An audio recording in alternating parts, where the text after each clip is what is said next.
las estrellas, los planetas y las galaxias que giran en el cielo nocturno han cautivado a los seres humanos durante decenas de miles de años. Esta fascinación se ha entretejido en nuestra historia, dando forma a las religiones más antiguas que se conocen y guiando a las civilizaciones en su navegación por el planeta. Durante eones, estos cuerpos celestes lejanos permanecieron como un misterio, hasta que un fatídico verano nuestra relación con el cosmos cambió para siempre. Recuerdo haber visto el primer alunizaje de niño. Fue un momento crucial en la historia de la humanidad. El 20 de julio de 1969, cientos de millones de personas se reunieron frente a los televisores para ver con gran expectación a los primeros seres humanos que pisaban la superficie silenciosa y sin viento de la Luna. Pero, sin que los astronautas lo supieran, estaban bajo un asedio invisible. El entorno de radiación en la Luna es muy diferente al de la superficie terrestre debido a la mayor densidad de los rayos cósmicos. Los rayos cósmicos son partículas cargadas de alta energía. Los astronautas estaban siendo bombardeados por todos lados por la radiación del espacio. Minúsculos fragmentos subatómicos descendían sobre la tripulación a una velocidad vertiginosa. Ni siquiera sus gruesos cascos de policarbonato podían protegerlos del ataque. Los astronautas del Apolo 11 recibieron más radiación de la que una persona recibiría normalmente en 60 años en la Tierra. La naturaleza exacta de estos atacantes invisibles sigue siendo uno de los misterios del universo, lo que nos lleva a preguntarnos de dónde podrían haber venido.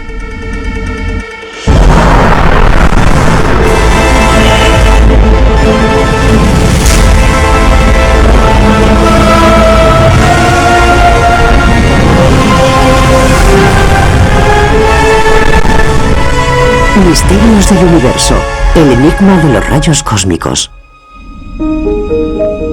El 14 de febrero de 1990, tras casi 13 años de misión para estudiar el sistema solar exterior, la sonda espacial Voyager 1 de la NASA captó una imagen extraordinaria. En esta imagen miramos hacia atrás, al sistema solar interior, y aparece la Tierra. Pero apenas se ve nada. Es solo un pequeño y solitario punto azul aislado en medio de un mar de espacio vacío. La imagen de un punto azul pálido fue tomada por la Voyager 1 mirando hacia la Tierra a una distancia de 6.000 millones de kilómetros, justo en el límite del sistema solar.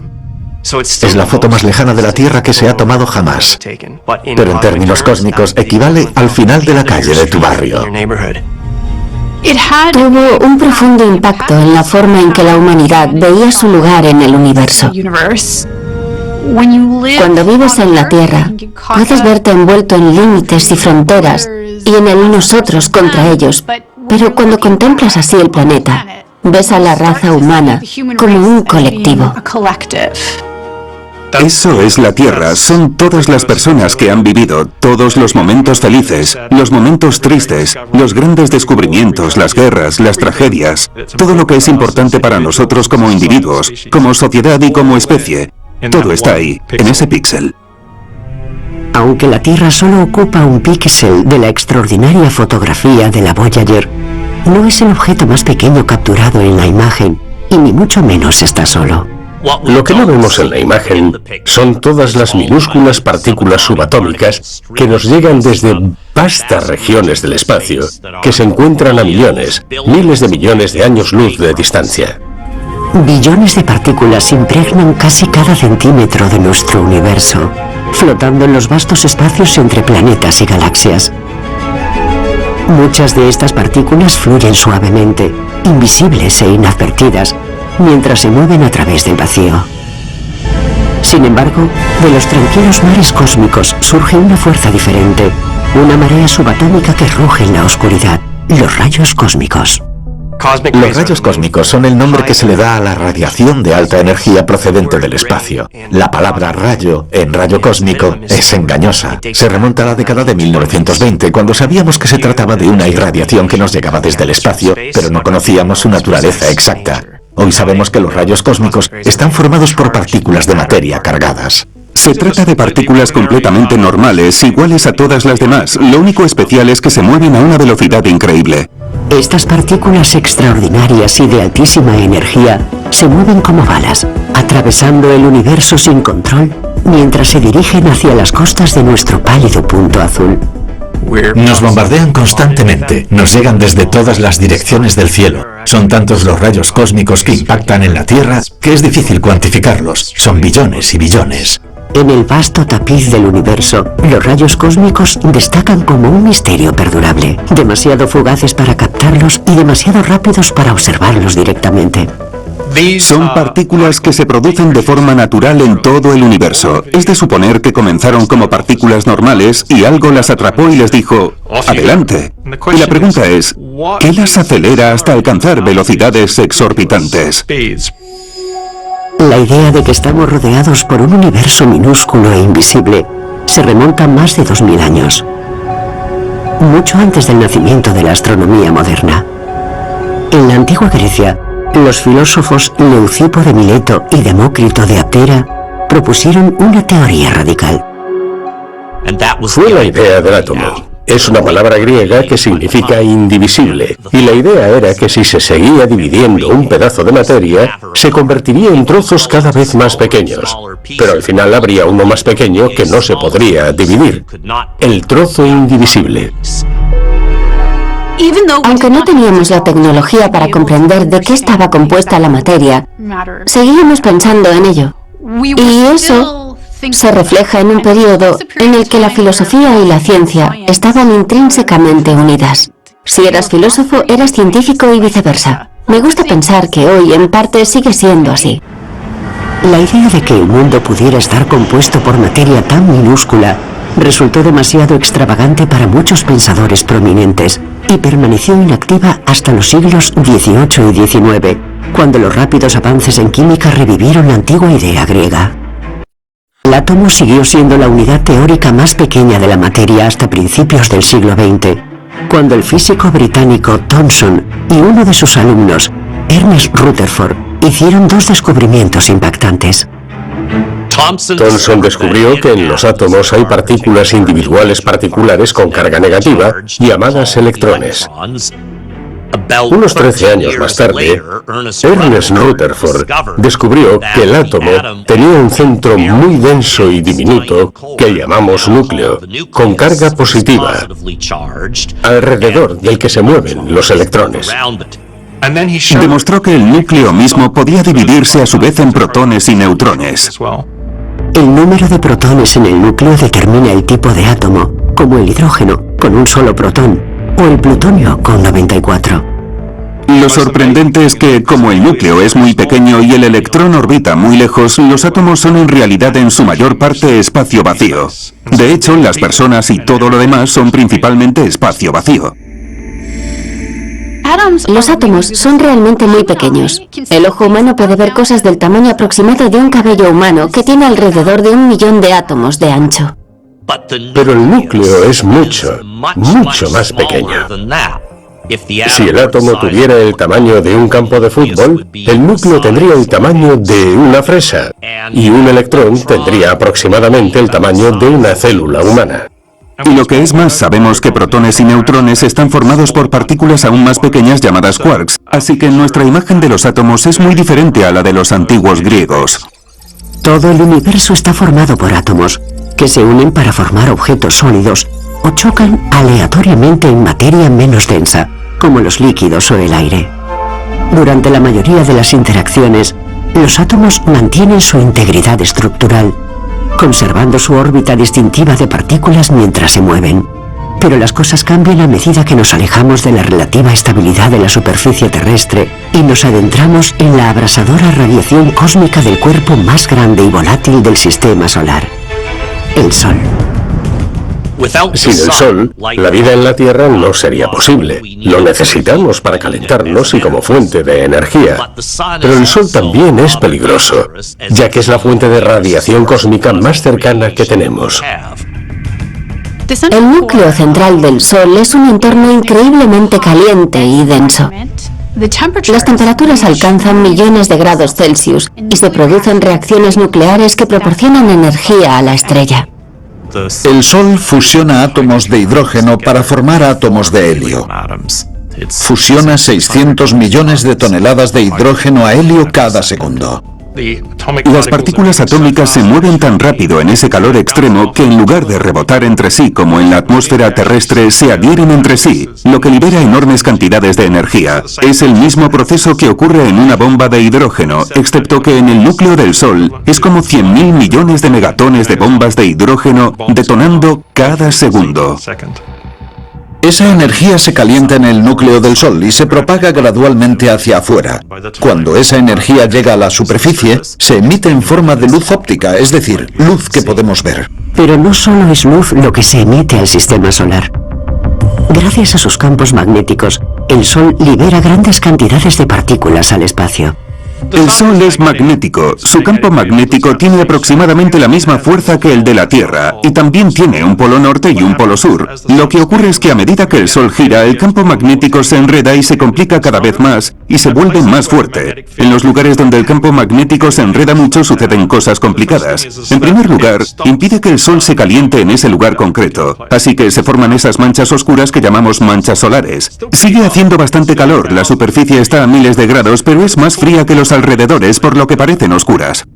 También pueden producirse explosiones en las que las líneas de campo se rompen o se reorganizan violentamente, acelerando las partículas en el proceso. Se producen erupciones solares cuando el Sol se ilumina y recibimos una llamarada de radiación.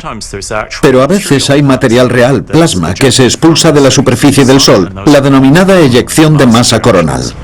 Las partículas de estos eventos intermitentes se suman al flujo ya constante de partículas que fluyen del Sol todos los días. Recibimos átomos, pero también partes de átomos, protones individuales y núcleos ionizados y electrones. Todo eso forma lo que se llama el viento solar, y puede tardar días en llegar del Sol a la Tierra. Este viento allana el camino para las partículas de rayos cósmicos de mayor energía. Los rayos cósmicos son como los trenes, tienen que seguir las vías. En este caso, las vías del tren son líneas de campo magnético. El Sol tiene este viento solar que se mueve hacia afuera a cientos de kilómetros por segundo, y al hacerlo, arrastra el campo magnético del Sol en largas líneas que se extienden por todo el sistema solar. En esencia, el viento solar coloca estas vías de tren que permiten a los rayos cósmicos salir a gran velocidad por todo el sistema solar y más allá.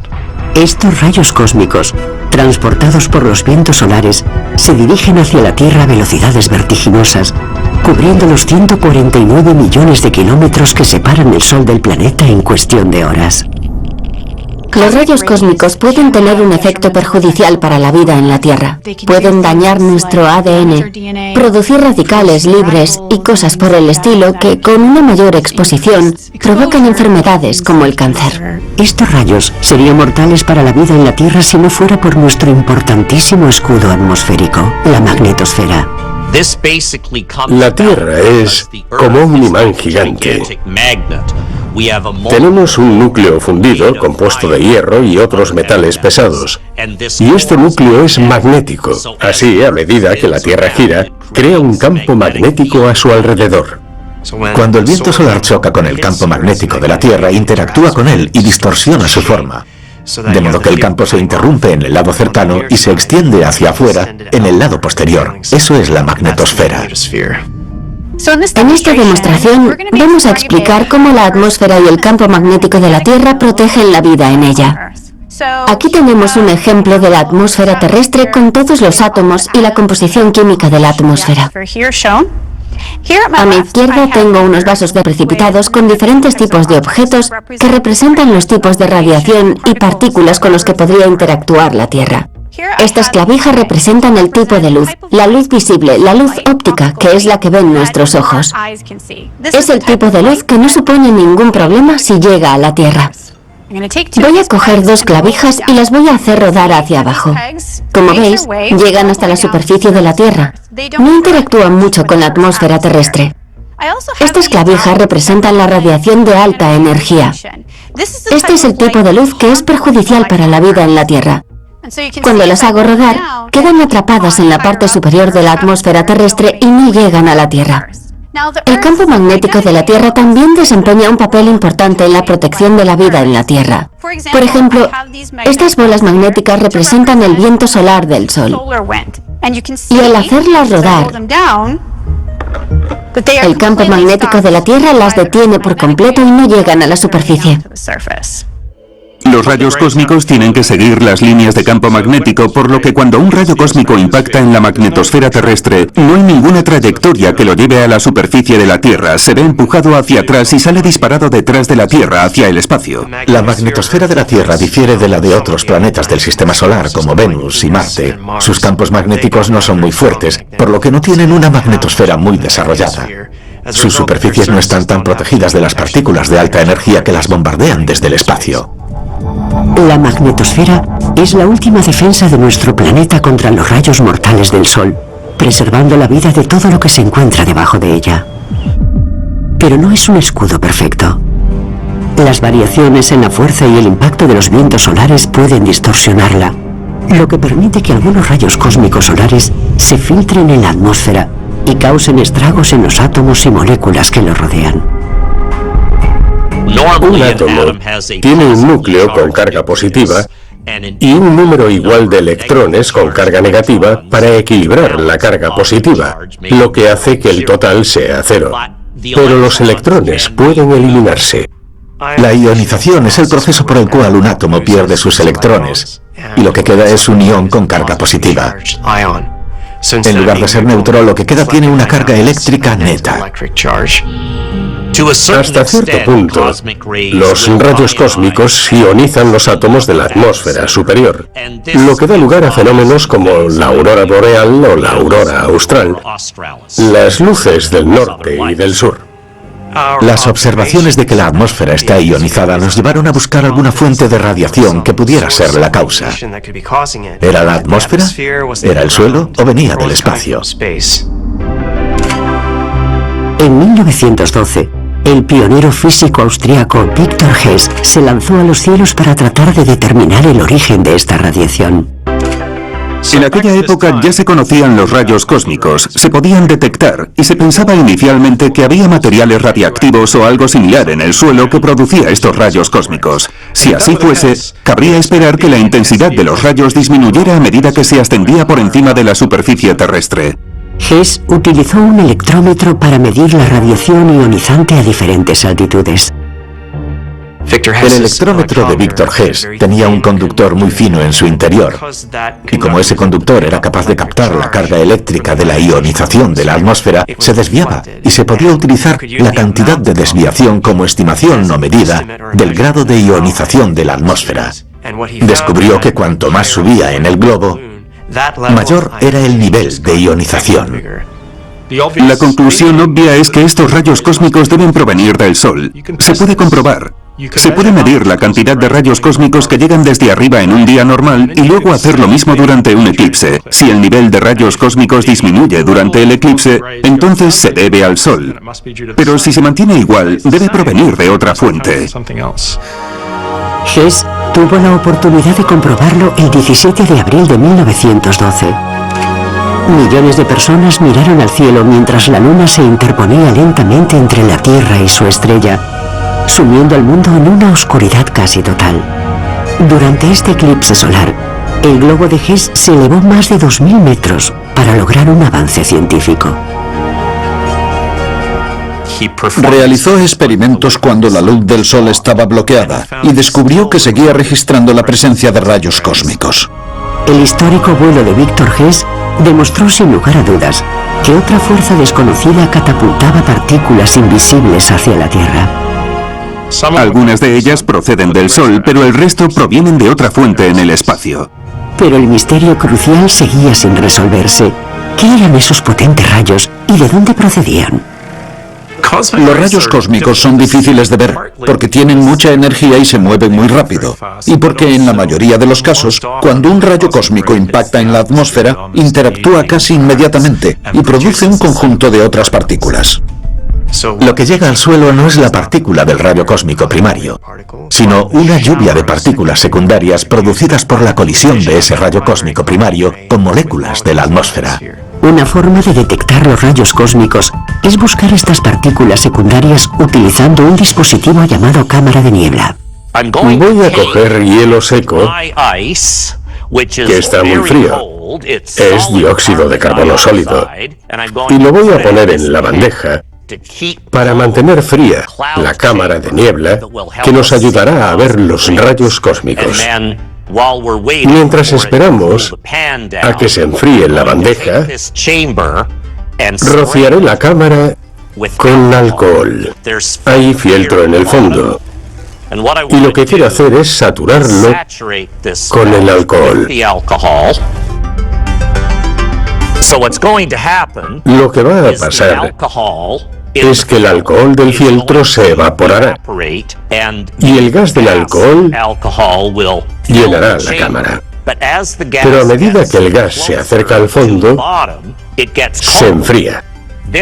Esto hace que el vapor de alcohol se sitúe ligeramente por debajo de su punto de condensación. Una vez que se alcance el equilibrio, en unos 10 minutos, veremos algunos rayos cósmicos utilizando este dispositivo. Inventada a principios del siglo XX, la cámara de niebla le valió a su creador, Charles Thomson Rees Wilson, el premio Nobel.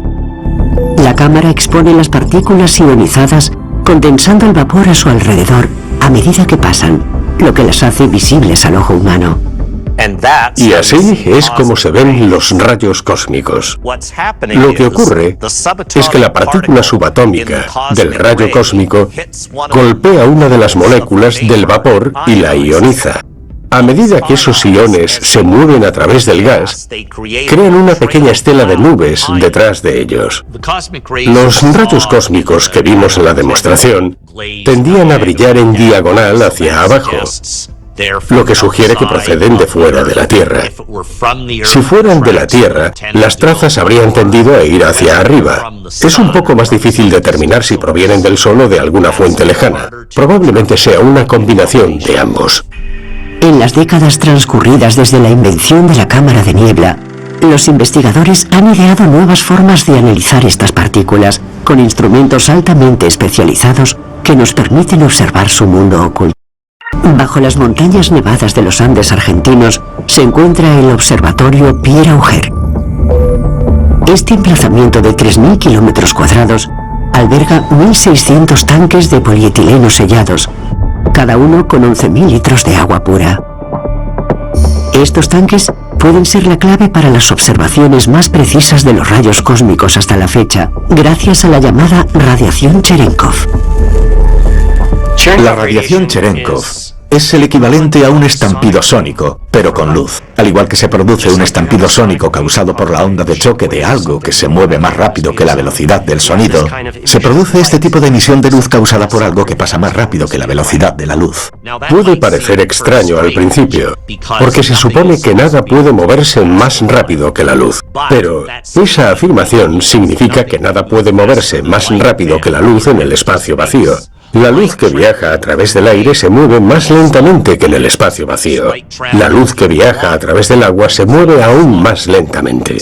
Toman partículas que se mueven a una velocidad cercana a la de la luz, en el espacio o en el aire, y las hacen pasar por un detector que normalmente contiene agua u otro fluido. Al pasar se emite cierta luz o radiación electromagnética, y eso es lo que se conoce como radiación Cherenkov. Son como destellos azules de luz que se han visto en los detectores de partículas. Y produce una especie de choque electromagnético en forma de cono. La geometría del cono indica en qué dirección se desplazaba la partícula, y si la rastreas puedes obtener una indicación de dónde procedía en el cielo. Entre 2005 y 2022, el observatorio Pierre Auger detectó más de 2.500 rayos cósmicos de energía ultra alta con energías superiores a 32 exaelectronvoltios o 32 millones de billones de electronvoltios, siendo el más alto de 160 exaelectronvoltios. Pero no son los rayos cósmicos más energéticos que existen. El ingenioso uso de métodos indirectos para analizar los rayos cósmicos se remonta a la década de 1980, cuando científicos de la Universidad de Utah fueron pioneros en una nueva e innovadora instalación conocida como FlySci. El observatorio FlySci consistía en una serie de espejos dispuestos de forma análoga al ojo compuesto de una mosca. Cuando un rayo cósmico atravesaba la atmósfera, al chocar con las moléculas de la atmósfera, dispersaba la luz ultravioleta. Cada uno de esos espejos podía reflejar la luz ultravioleta en un detector. Casi una década después de su puesta en funcionamiento, el FlySci detectó algo realmente asombroso. En 1991, el experimento FlySci detectó una partícula que llamamos Oh My God. Era el rayo cósmico más energético jamás detectado y el objeto más rápido aparte de la luz que jamás hayamos detectado. Esa partícula viajaba a una velocidad cercana a la de la luz, tan cercana que es imposible cuantificarla. Sería el 99,999999% de la velocidad de la luz, con tantos nueves que es mejor no contarlos. La cantidad de energía que provenía de esta partícula de rayos cósmicos era absolutamente enorme. Como si alguien lanzara una pelota de béisbol a 100 kilómetros por hora, concentrando toda esa energía en algo que era una millonésima parte del tamaño de un protón. Para que un rayo cósmico con tal energía llegue a la atmósfera, debe haber sido creado por algo más poderoso que nuestro Sol. Pero, ¿qué tipo de entorno podría ser capaz de crear una aceleración tan notable? Aquí en la Tierra podemos crear partículas mediante descargas eléctricas u otros medios, acelerarlas y controlarlas utilizando campos magnéticos. Los antiguos televisores de tubo de rayos catódicos utilizaban campos magnéticos para barrer un haz de electrones de un lado a otro. Una versión más grande de esa tecnología crea partículas cargadas en el vacío y las acelera utilizando imanes. El Gran Colisionador de Hadrones es una de las cosas más complicadas que ha construido el ser humano. Es un enorme anillo de 27 kilómetros de circunferencia situado a 100 metros bajo la superficie de la Tierra. Los haces de partículas de electrones contenidos dentro de las paredes del Gran Colisionador de Hadrones se mueven a una velocidad extraordinaria, alrededor de la que se conoce como la pista de carreras más rápida del planeta. Se aceleran en direcciones opuestas, se dejan libres, se hacen chocar entre sí y luego se observan todos los restos que producen. Pero la cantidad de energía que producen es muy pequeña en comparación con las partículas que ve el FlySci. La energía más alta que podemos producir en el Gran Colisionador de Hadrones es de unos 13 billones de electronvoltios. Pero los rayos cósmicos de mayor energía son entre 1 millón y 10 millones de veces más energéticos que eso. La única forma de alcanzar energías más altas en un acelerador sería hacerlo más grande para que la distancia recorrida alrededor del bucle fuera mayor. En el espacio eso no es un problema. Allí se dispone de las escalas de distancias necesarias para que las partículas alcancen velocidades muy altas. Un posible acelerador de estas partículas son las ondas de choque que se propagan por el espacio. Este concepto es similar a la radiación Cherenkov, pero en lugar de una pequeña partícula que viaja más rápido que la luz a través del agua, se trata de una enorme cantidad de energía que viaja más rápido que el sonido a través de un gas. El espacio contiene grandes nubes de gas y polvo. Por lo tanto, pueden darse situaciones en las que se produzca algún tipo de explosión cósmica y la energía de la explosión choque contra el gas lo comprima y obliga a esta región comprimida a moverse a través del gas más rápido de lo que lo harían las ondas normales. Eso es una onda de choque. Cualquier cosa que se mueva rápido en el espacio puede generar una onda de choque, pero el catalizador más común es una supernova. Una supernova por colapso del núcleo es un enorme suceso explosivo que tiene lugar cuando una estrella masiva llega al final de su vida. La fuerza de la gravedad que tira hacia abajo ya no puede ser contrarrestada por la fusión que tiene lugar en el núcleo. Y cuando el núcleo colapsa, se produce una enorme explosión que hace estallar la estrella. Toda la masa de la estrella, o una gran parte de ella, será expulsada de la superficie en una explosión. Se producirá una capa de escombros que se expande desde el lugar donde estaba la estrella. Y esas capas son lo que llamamos restos de supernova. Estos restos de supernova son muy bonitos, son muy coloridos y parecen muy delicados. Hemos medido su velocidad y son increíblemente violentas, algo así como 1000 veces la velocidad del sonido. Esto genera una enorme onda de choque que viaja a través de cientos o incluso miles de años luz, destrozando todo lo que encuentra a su paso. Las partículas del espacio que quedan atrapadas en estas ondas de choque se reflejan una y otra vez a través del frente de choque y se aceleran. Cada vez que cruzan el choque, ganan un poco de energía y se vuelven más rápidas hasta que finalmente alcanzan la velocidad de la luz. Básicamente, se mueven tan rápido que ya no se reflejan, escapan del choque y viajan por la galaxia como rayos cósmicos. Una vez que los rayos cósmicos escapan de la inmensa fuerza de sus ondas de choque, son libres de lanzarse al vacío cercano del universo. A medida que estas partículas cargadas viajan por el espacio, interactúan con los diferentes campos magnéticos con los que se encuentran, por lo que sus trayectorias se desordenan un poco. Este desorden magnético dificulta el rastreo de los rayos cósmicos hasta su origen. Pero algunos rayos cósmicos dejan pistas. Mientras se precipitan a través de la oscuridad, estas partículas ultrarrápidas producen minúsculos destellos de luz en forma de rayos gamma. Un rayo gamma es un tipo de luz que tiene una energía superior a 1.000.000 de electronvoltios. Es una partícula de muy alta energía, pero no tiene carga, lo que significa que los campos magnéticos no la afectan. Los mecanismos que producen los rayos cósmicos pueden por sí mismos producir rayos gamma, pero los rayos cósmicos pueden chocar con otras partículas e ionizarlas o excitarlas. Y esos procesos producen rayos gamma de forma natural debido a las energías de los rayos cósmicos involucrados. Si ves rayos gamma, no estás viendo dónde nació el rayo cósmico, estás viendo dónde está terminando su vida al chocar contra algo. Sin embargo, los rayos gamma indican un lugar que no está muy lejos de donde nacieron los rayos cósmicos. Muchos de ellos no viajan muy lejos antes de detenerse. Dependiendo de las circunstancias, los rayos gamma podrían indicar dónde se producen los rayos cósmicos. Sin embargo, los rayos gamma tienen sus propios problemas de detección. A pesar de estar compuestos de luz, no pueden verse con el ojo humano. Con el ojo humano podemos ver muchos colores preciosos, pero solo vemos una pequeña fracción del verdadero espectro de colores que existe. Tenemos la luz visible normal, la que utilizamos todos los días. Si tomamos esa luz y la hacemos más energética, se convierte en luz ultravioleta que no podemos ver. Si la hacemos aún más energética, obtenemos rayos X. Hay una forma de luz aún más energética que los rayos X, son los rayos gamma. Para nuestros ojos existe un enorme universo invisible. Por eso construimos observatorios que nos permiten detectar los tipos de radiación que no podemos ver con los ojos. Con el fin de revelar este universo invisible, los investigadores de la NASA enviaron un par de ojos digitales al abismo del espacio exterior.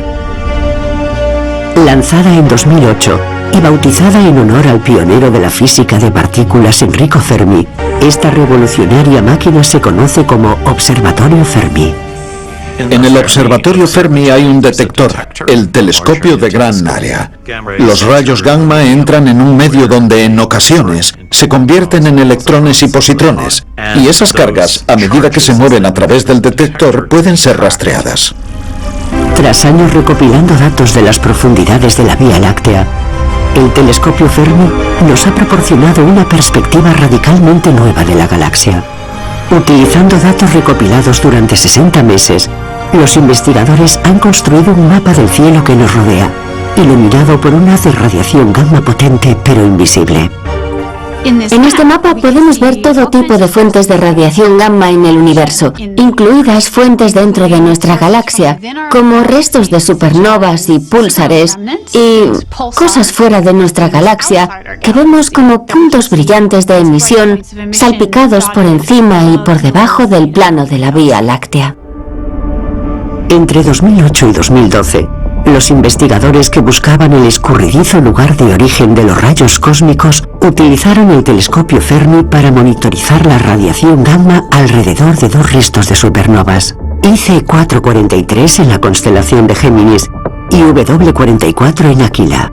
Los investigadores observaron una característica distintiva en la radiación gamma que destellaba en los cielos oscuros, la prueba irrefutable del origen de los rayos cósmicos. Sabíamos que había partículas energéticas asociadas a algunas fuentes de rayos gamma, pero no sabíamos con certeza si esas partículas eran electrones o protones. Pero hay algo que hacen los protones y que los electrones no hacen. Si los protones energéticos chocan con otros protones, pueden formar una partícula llamada pión. Mientras observaba estos dos restos de supernova, Fermi detectó pruebas de la presencia de piones. Fue la prueba de que esos restos tenían protones energéticos asociados a ellos. La última prueba que necesitábamos para ver que los restos de supernovas son, de hecho, una fuente importante de rayos cósmicos. Fue como un viaje de 100 años. Hess descubrió hace 100 años que había rayos cósmicos que venían de más allá de la Tierra y el Sol, y nos llevó todo ese tiempo empezar a sospechar que las explosiones de supernovas podían ser las responsables. Demostrar que las explosiones de supernovas son las causantes fue muy satisfactorio. Es agradable tener un misterio, pero lo es aún más pensar que lo has resuelto y demostrarlo.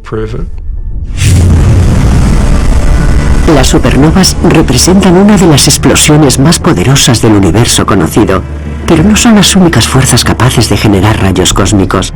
En lo alto de la lista de otros sospechosos se encuentran los agujeros negros supermasivos. Un agujero negro es cualquier objeto colapsado que tiene una gravedad tan fuerte que ni siquiera la luz puede escapar. Sabemos que cuando las estrellas grandes explotan, a veces se crea lo que llamamos un agujero negro de masa estelar que pesa aproximadamente lo mismo que el Sol. Pero los agujeros negros pueden crecer acumulando material en su entorno, formando a veces un disco a su alrededor. Un agujero negro supermasivo, como su nombre indica, es mucho más grande y pesado. Los agujeros negros supermasivos en el centro de las galaxias han acumulado tanto material que tienen una masa equivalente a millones o miles de millones de soles. Aunque estos objetos extraordinarios tienen fama de engullir todo lo que encuentran a su paso, también tienen una notable capacidad para emitir materia.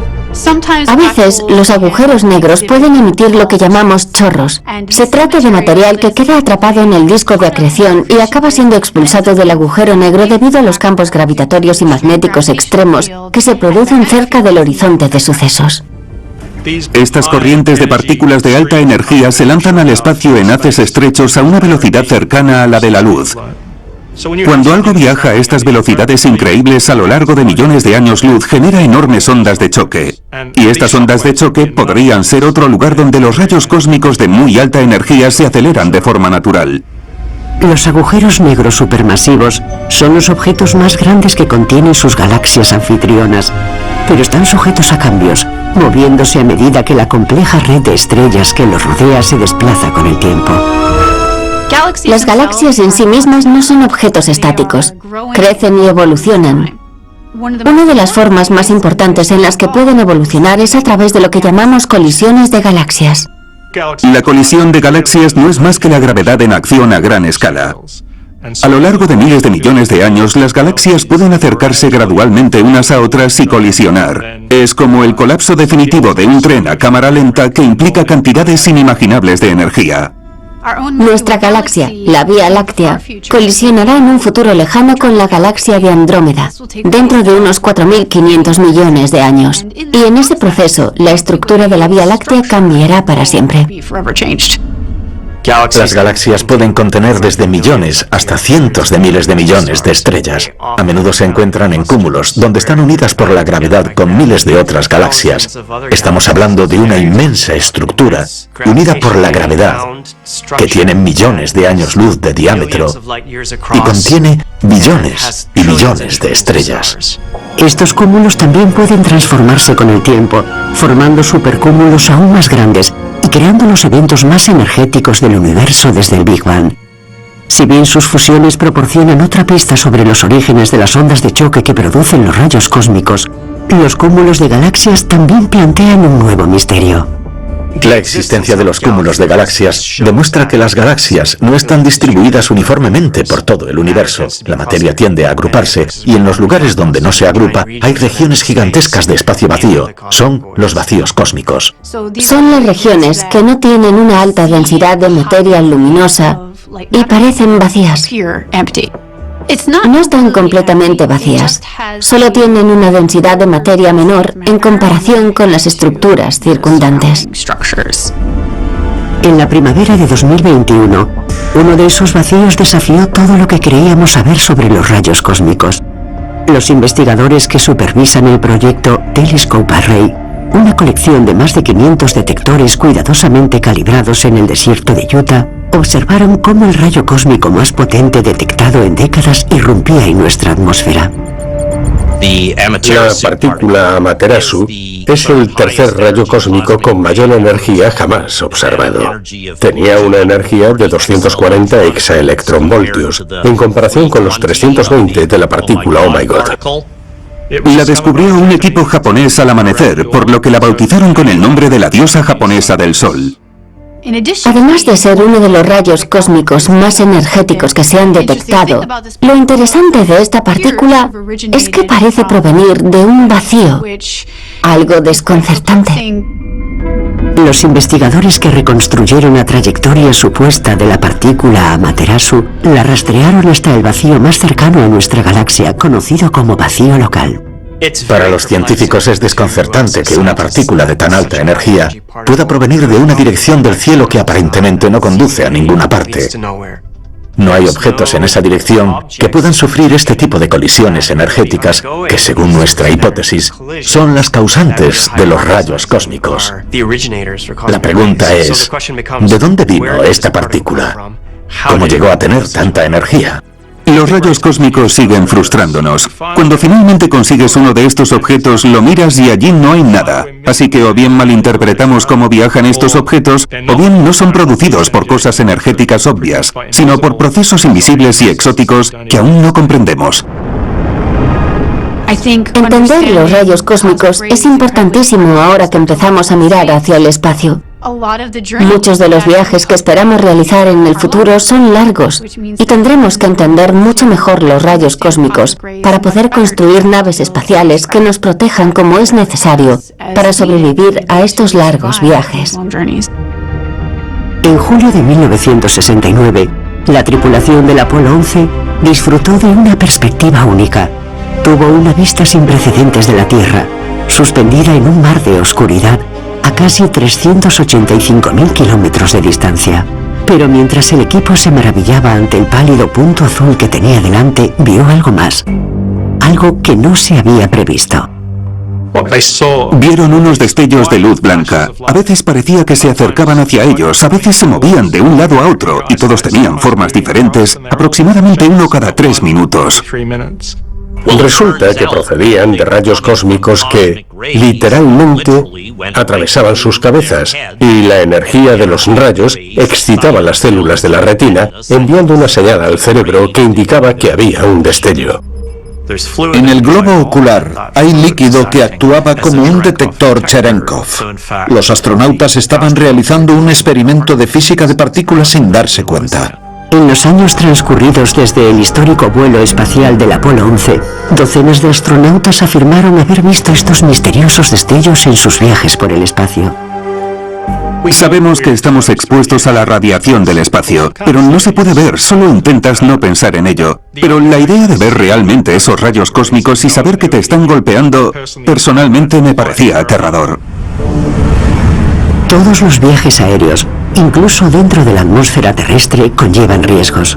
Los auxiliares de vuelo que pasan largas horas a miles de metros de altura pueden recibir el doble de radiación cósmica anual que los que estamos a nivel del suelo. Una persona en la Tierra recibe de media un rayo cósmico por segundo, lo que es menos que la cantidad general de radiación a la que estamos expuestos cada día por cosas como los detectores de humo, por ejemplo, o la radiación natural de la Tierra. La cantidad anual se mide en unidades llamadas sievert, y es aproximadamente 3 a 4 milésimas de sievert al año. En la Estación Espacial Internacional, a 400 kilómetros de altitud, en órbita terrestre baja, un astronauta se expone anualmente a una radiación cósmica 100 veces superior a la que recibiría si pasara el mismo tiempo en la Tierra.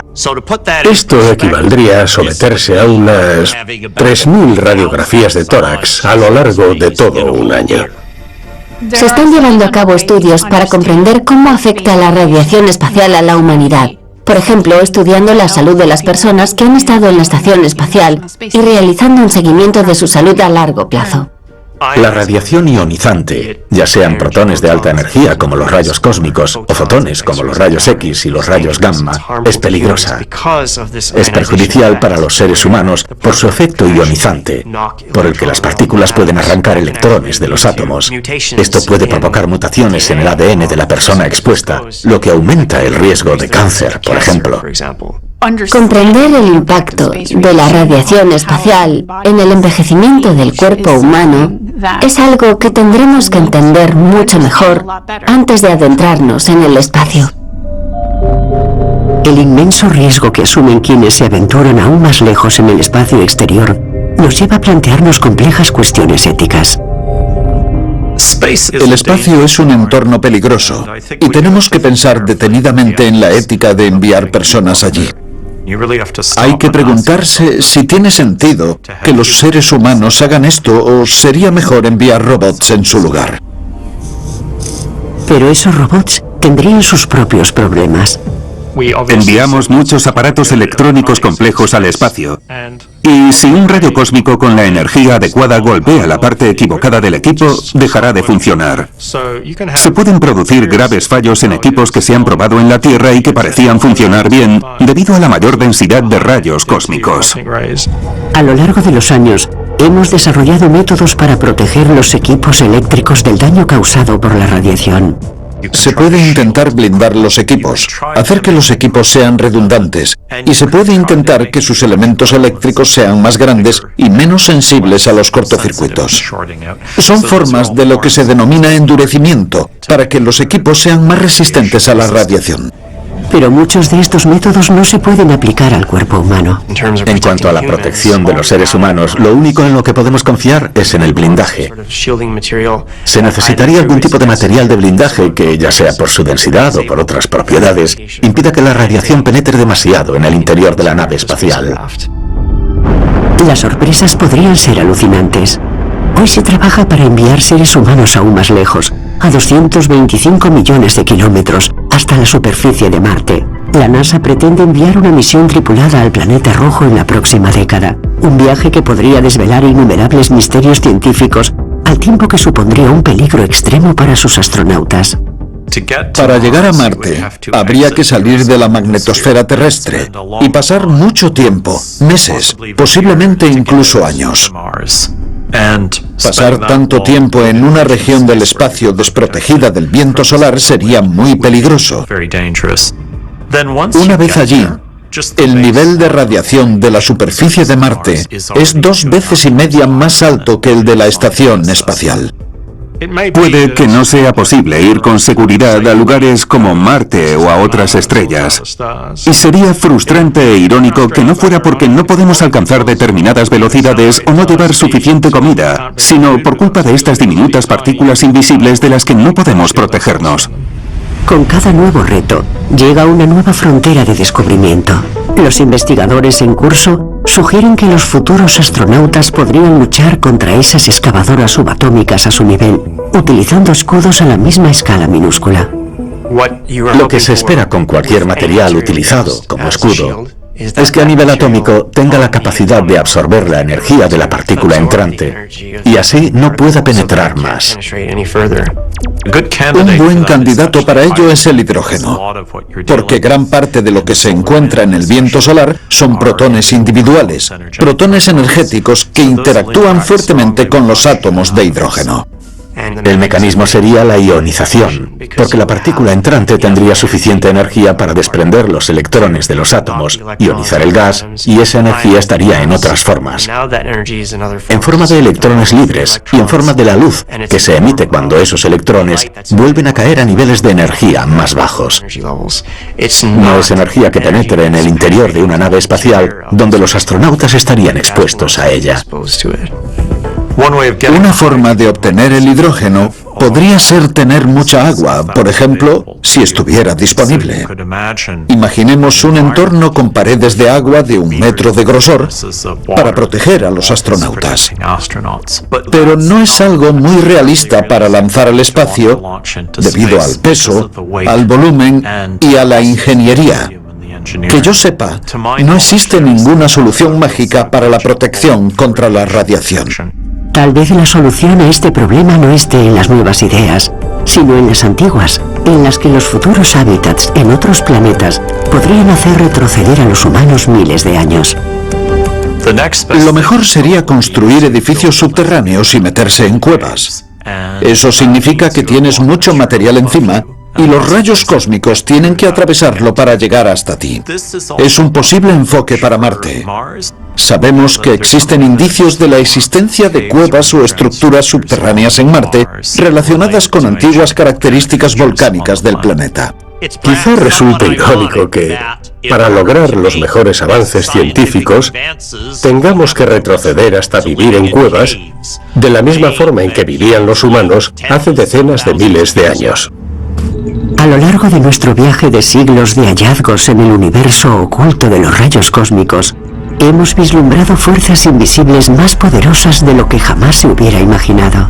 Y sin embargo, estas minúsculas balas de cañón cósmicas siguen eludiendo nuestra comprensión.